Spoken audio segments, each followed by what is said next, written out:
Follow me as I celebrate my mom's birthday in heaven on December 30th by making her Filipino desserts from memory because she never really had any recipes, but we learned by watching her. So I was at the Filipino store, quite overwhelming because of a tremendous amount of selections, and I found brown sugar, which is a main ingredient, as well as sweet rice, which is the base for this dessert. And sweet rice is different, it's sticky and it's sweet, as well as banana leaves to wrap the sweet rice once it's ready for wrapping and steaming, which you'll see later.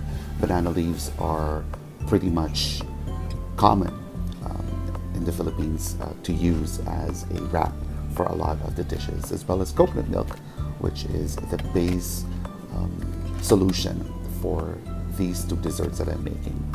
As I was going through the aisles, I couldn't help but pick up some Filipino ice cream, the buko pandan, and ube makapuno, which is young coconut. I picked my containers and making sure that I have all the ingredients that I need. Pretty simple, right? But I think the work begins once you start pouring the ingredients in the pans, because I had to make two pans for both desserts. So I wanted to make two desserts at the same time because otherwise it could take the whole day. So it started by me pouring 2 cans of coconut milk in one of the containers, and I allowed it to boil. And I also added 3 cups of sweet rice into that first container. So what's going to happen is I'm going to allow that to cook and make sure that the rice is half cooked, so that when I wrap it in banana leaves, it's ready for full steaming, so it doesn't get overcooked, if that makes sense. I had to put a couple of teaspoons, and you'll just have to stir it and mind it because you don't want it to get stuck or burn. And the second pan is for the other dessert called Biko. And similarly, I poured 2 cans of coconut milk and about 3 cups of sweet rice. But this time, though, I added the 2 packs of brown sugar. So similarly, I'll have to mix this until it reaches a consistency that is good enough to eat. And once I poured that, I had to wash the sweet rice that I'll be using. And I just love the sound of washing rice in general. And so the 2 pans are now heating up. And again, this is just the beginning of a lengthy process.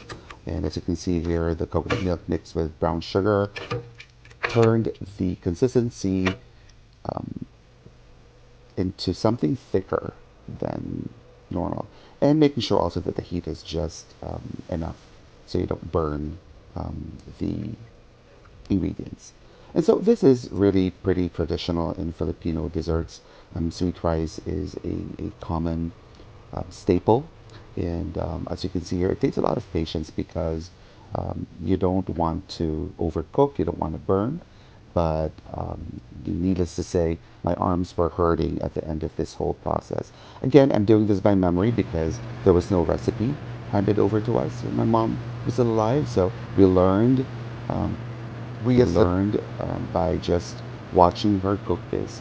And I don't even know if I used the right process, but I'm just hoping to get a decent um, work product, so to speak, that's edible and that's good.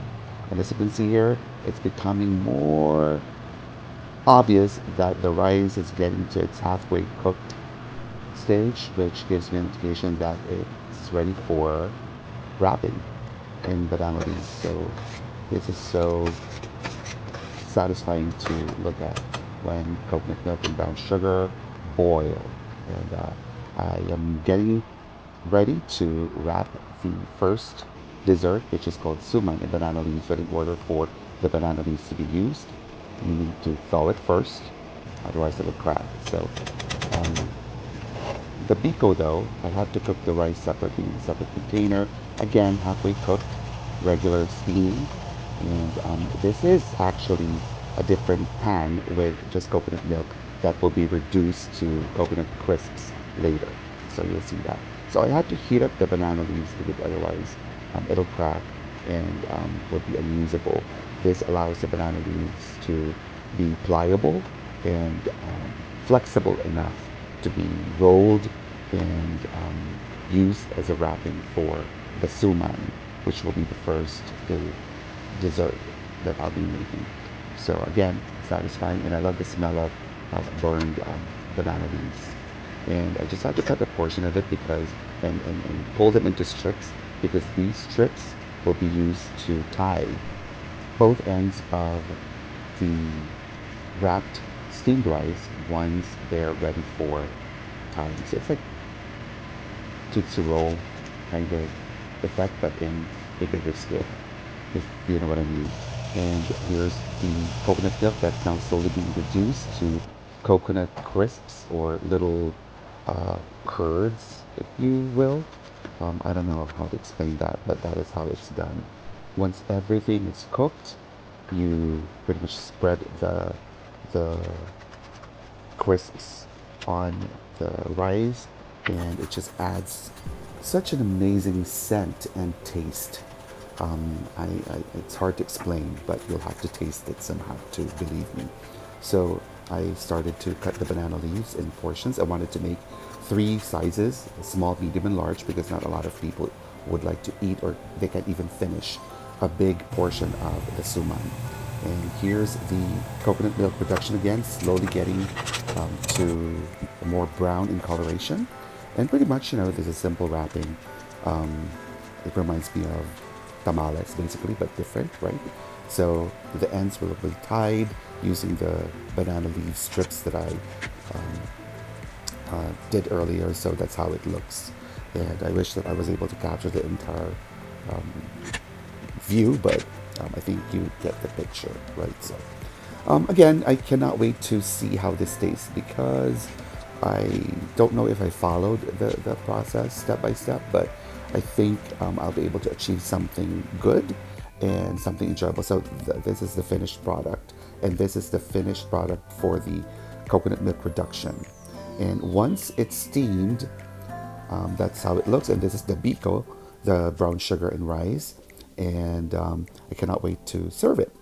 And this is my mom. I put up her pictures, and we had a chance to visit her at the cemetery. So thank you for watching, and I'm so happy to be able to share this with you all. Happy New Year, and wishing you an amazing 2024.